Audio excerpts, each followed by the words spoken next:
Now, this is the reflection by Delphin. So there will be some first person and third person here. So this is from Delphin. First, my apologies that I cannot be with you all in person this evening. Today is LGBTQ plus Advocacy Day in Sacramento, California. I brought a group of students to share their voices with legislative leaders to ensure that all are equal truly means that all are equal, protected, and affirmed. I appreciate prayers as my students and activists from across the state witness individually and collectively through the power of community, solidarity, story, and action. A blessed Palm Sunday and Holy Week to all. The readings today are tough, with many layers of meaning. In reflecting on these passages, I struggled with the pain, raw vulnerability, doubt, and despair present within these familiar stories, especially with all the confusion, fear, and violence happening in this moment here in the US and around the world. How do we honor the hurt without getting lost in it, that we forget about Easter and resurrection? The approach I ended up taking and invite you to join me in is based on the Ignatian Jesuit practice of placing yourself in the readings and experiencing the texts with all of your senses. St. Ignatius would wander through and wonder with Scripture, often letting the Spirit guide him with just a few words from a verse. An example of this, Ignatius would read, "Jesus walked," and not get to the end of the sentence. You would explore thoughts and sensations of Jesus walking, placing himself in the story. I invite you to the same with the readings for Palm Sunday. Place yourself in these familiar passages. Are you one of the individuals named in the story? Are you an anonymous observer watching events unfold and happen? Are you the redactor scribe documenting what happened many years later after listening to those who were there in person? What do you hear? What do you smell? What do you taste? What do you feel physically and emotionally?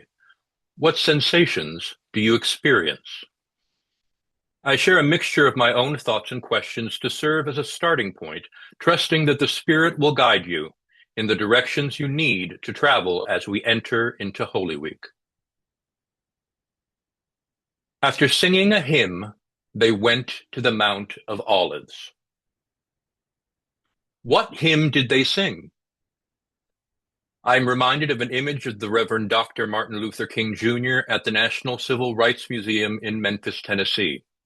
There is a picture of Martin with his friends having a gleeful pillow fight in the hotel room of the Lorraine Hotel the night before he was assassinated. What song did Jesus sing with his disciples? What laughter was shared before the events of Good Friday? How does the image of Jesus singing stir both heartbreak and wholeness and hope? Are you the donkey or the colt, feeling the scratchiness of the fabric and wondering, who is this person that is weighing you down? Ask yourself, am I the Hosanna that is being celebrated? An elder donkey shared the story of a young family riding them to Bethlehem and then into Egypt. Our meekness has allowed us to witness and be a part of God with us moments. Are you Peter? Has the intensity of the moment exhausted you to the point of falling asleep outside in the cold, damp grass? Why would Jesus say I would betray him? Haven't I proved my loyalty? Perhaps this rock is cracking and something new is revealed. Are you Judas? What goes through your mind and heart when you hear Jesus say, someone will betray me? What sensation do you have when you kiss his cheek? Do you wrestle with, why me? Am I lovable? Am I broken? Why, God, why? What do you see in Jesus's eyes in the garden? when he is being brutalized? Are you Pilate? Are you the priest? Who is this man? Why doesn't he answer our question? Why is his silence so powerful and loud? What is he inspiring in the people? What is he inspiring in me? Are you Barabbas? What do you feel when you hear your name not just said, but yelled? What crime did he commit? Why me? Are you the rooster? Why did my crowing cause that man to cry? Are you Simon? What does the wood feel like? Is it splintery? Do you smell Jesus' sweat and blood? Why me? I was just trying to get through the crowd to get home to my family. Why did they choose me? Did he choose me? Are you Joseph? What goes through your mind and heart when you see Jesus' body broken, bloodied, brutalized, deformed? What goes through your heart and mind when you see his mother, the Magdalene, and other women? Where are his followers?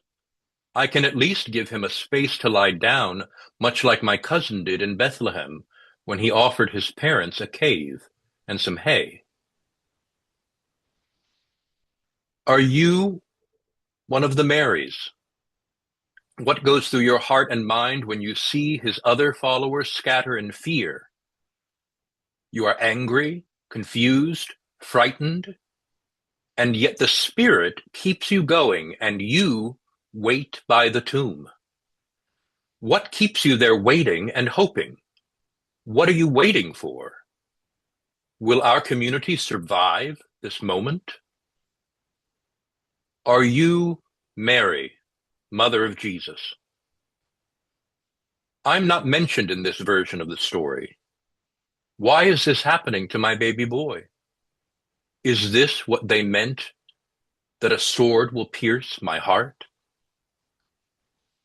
I want to grab a spear and go into mama bear mode, but be it done to him and to me and to us, according to your word.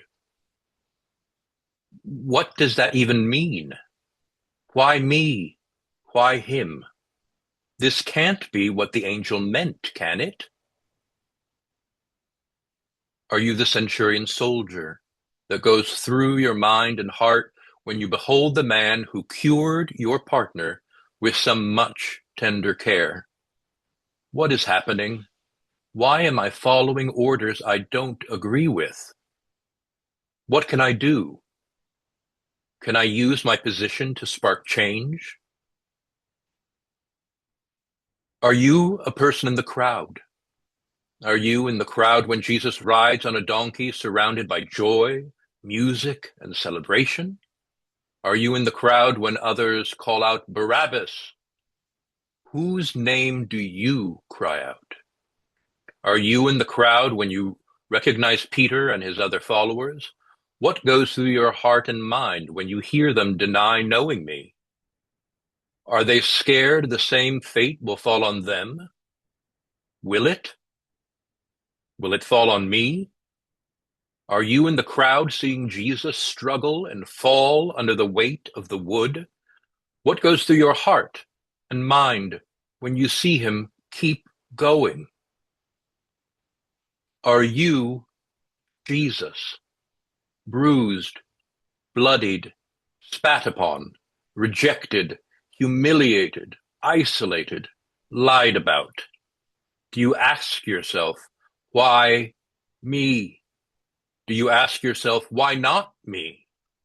Do you ask yourself, don't they realize this is not the end? Didn't they listen to me? The story will continue, right? Am I alone? Are you comforted by seeing your mother and the women who have been in solidarity with you despite the fear, pain, and violence? Does love always hurt this much? Has God abandoned me for being me? I will suffer this burden so that others can be free and don't have to experience the same pain. Are my ancestors with me? Am I their wildest dream? Will my dreams live on? The story does not end here. There is so much more to come. I am mindful that these are a lot of questions. Each one is meant to be a place to start your scriptural reflection and meditation. There's no need to answer any or all of them. Immerse yourself in the stories, reverberate with the words. Allow your creativity to wander and wonder with possibility. Let your sensations be guides and companions on this journey of holizing prayer. May you be open to experiencing the expected and the unexpected revelations of the Spirit to you, in you, and through you.